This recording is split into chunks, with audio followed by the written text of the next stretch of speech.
Vamos começar apresentando aí a região, gente. Estado de São Paulo, capital São Paulo. Estado do Rio de Janeiro, capital Rio de Janeiro. Estado do Espírito Santo, capital Vitória. E Minas Gerais, capital Belo Horizonte. Minas Gerais é o único estado da região que não possui litoral. Outro detalhe é a linha do Trópico de Capricórnio. A linha do Trópico de Capricórnio, ela atravessa a região sudeste, aqui nesta posição que eu estou apontando. Grande parte da região está dentro da zona tropical. Só essa pequena porção fora da zona tropical. Quadro natural da região, vamos começar pelo relevo. Amplo predomínio de planaltos, turma. Nós temos aqui uma parte dos planaltos e serras de Goiás, Minas. Aqui no leste, o Planalto Atlântico, com os seus mares e morros e escarpas, né, que nós chamamos de serras. Serra da Mantiqueira, Serra do Mar, Serra do Espinhaço. E aqui uma porção do Planalto e Chapada da Bacia do Paraná, formado pelo arenito e pelo basalto e pelo relevo de cuestas. Além disso, depressões. Por exemplo, a depressão do Vale do Paraíba, que é um exemplo de uma fossa tectônica. É uma área rebaixada que se formou por falhamentos geológicos em terrenos cristalinos. A porção dos blocos que sofreu subsidência, que desceu, forma a fossa tectônica. As porções laterais que subiram formam os horstes. São a Serra do Mar, Serra da Mantiqueira, uma de cada lado. Isso nós vimos lá naquela aula de geomorfologia. E, além disso, a presença da planície litorânea, sedimentar, estreita e interrompida por falésias. Quanto ao clima, turma, amplo predomínio do clima tropical, mas com variações. O norte de Minas Gerais, que é uma extensão do sertão nordestino, é dominado por um clima tropical semiárido. No litoral, um clima tropical mais úmido. Nas áreas mais elevadas do sudeste, o tropical de altitude. E, nesta ampla área em verde, mais claro aqui, ó, o verdadeiro clima tropical, sempre quente, verão chuvoso e inverno seco. A única exceção fica por conta do sul de São Paulo com clima subtropical. Massas de ar que atuam no sudeste, massa tropical atlântica quente e úmida, provém do Atlântico e atua aqui no leste, provocando as chuvas orográficas ou de relevo. A massa equatorial continental quente e úmida, que vem aqui para o sudeste durante o verão, proveniente lá da Amazônia, trazendo muitas chuvas para cá. E a massa polar atlântica fria e úmida, que entra na região pelo sul, ou aqui pelo oceano, provocando quedas de temperatura e a formação das chuvas frontais. Vegetações. Esse mapa é o mapa original da cobertura vegetal no sudeste, só que ele é uma fantasia, né? Por quê? Porque o sudeste já teve uma intensa devastação por ações antrópicas.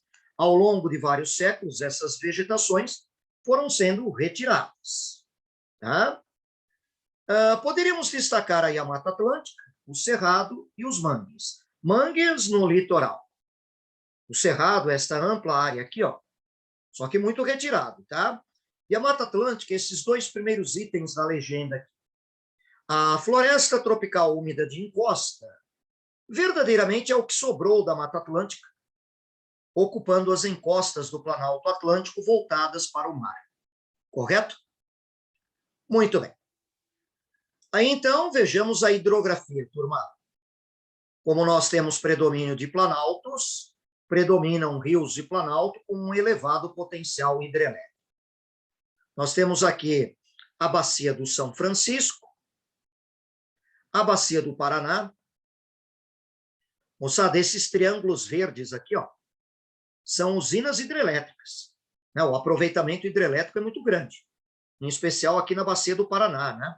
No rio Paranaíba, no Rio Grande, no rio Tietê, no rio Paranapanema e no próprio rio Paraná. E aqui no leste, bacias secundárias, posso destacar para vocês aqui o Rio Doce, que percorre terras de Minas e do Espírito Santo. Posso destacar para vocês aqui o Rio Paraíba do Sul, percorrendo terras de São Paulo, Minas e Rio de Janeiro. Importante destaque também para o transporte hidroviário, na hidrovia Tietê-Paraná. E atenção, o consumo de água na região sudeste é muito grande.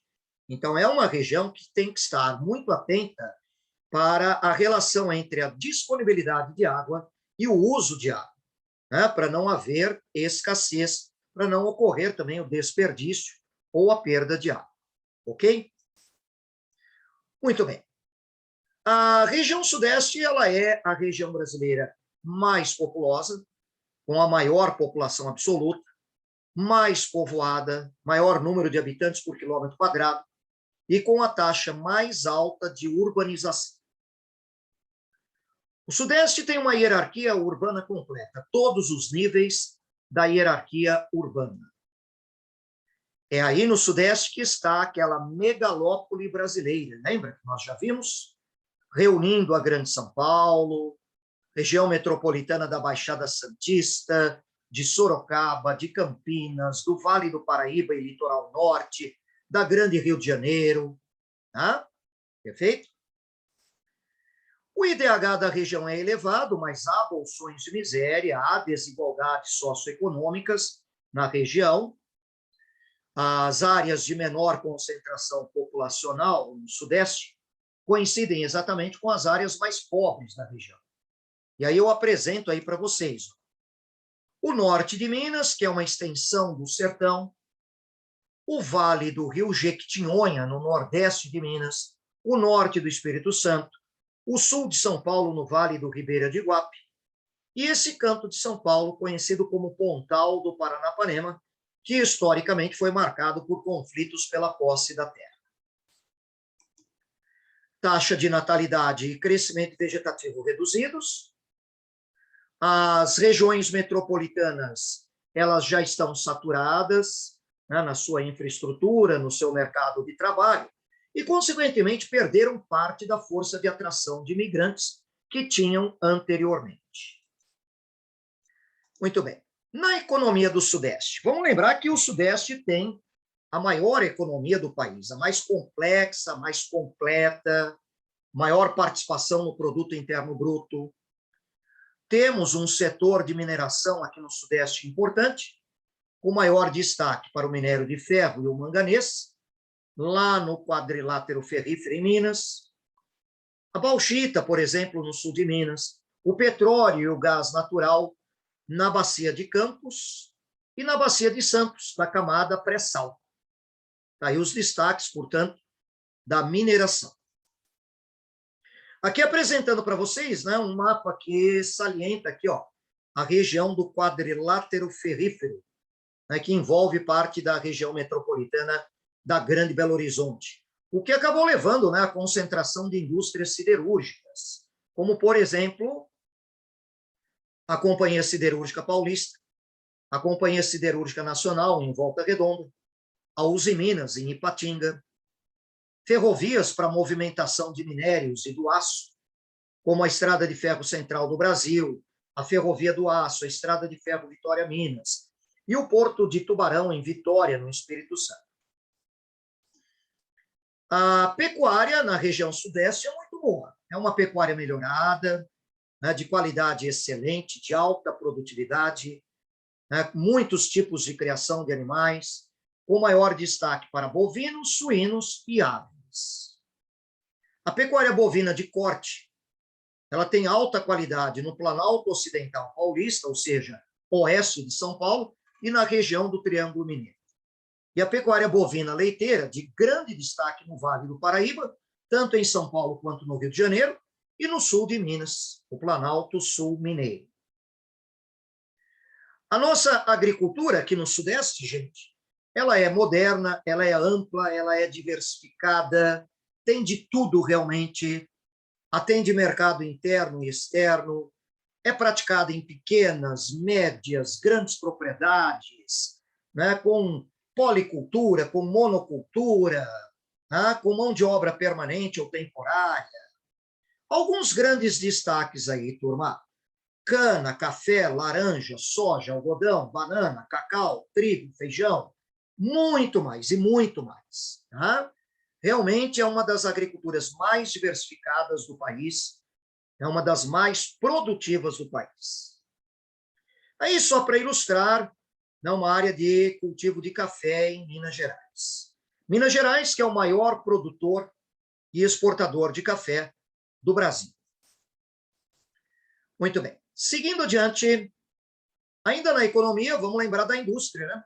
E a região sudeste, ela está em primeiro lugar no setor industrial no Brasil. Parque industrial amplo, complexo, tem todos os segmentos industriais também, todos. Das indústrias mais simples às mais complexas, às mais avançadas em tecnologia, nos chamados tecnopolos, como, por exemplo, em São José dos Campos e Campinas, por exemplo. E aí estou apresentando para vocês, em São José dos Campos, uma imagem que eu peguei pelo Google, né, do campus do CTA, do Instituto Tecnológico de Aeronáutica. Tá? Muito bem. Instituto Tecnológico de Aeronáutica, o ITA. Né? A região sudeste, no setor industrial, tem uma forte agroindústria, fortíssima, ligada diretamente à agropecuária, com frigoríficos, laticínios, indústrias que trabalham com couro, né, com a torrefação e moagem de café, usinas de açúcar e álcool, que é um setor muito forte, a indústria do suco de laranja, super forte, né? Então, a agroindústria é realmente muito forte. Além disso, outros destaques, como a siderurgia, produção de aço, o setor petroquímico, de alumínio, de cimento, da indústria naval, automobilística, uma grande produção.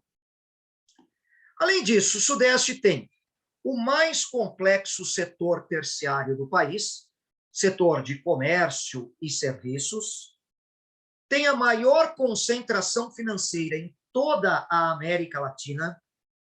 E aí, como exemplo, a maior bolsa de valores de todo o hemisfério sul do planeta, a BMF Bovespa. Tá? Além disso, turma, várias modalidades de turismo. Turismo balneário, turismo para serras, turismo hidromineral, turismo de eventos e negócios, muito forte na capital paulista. Né?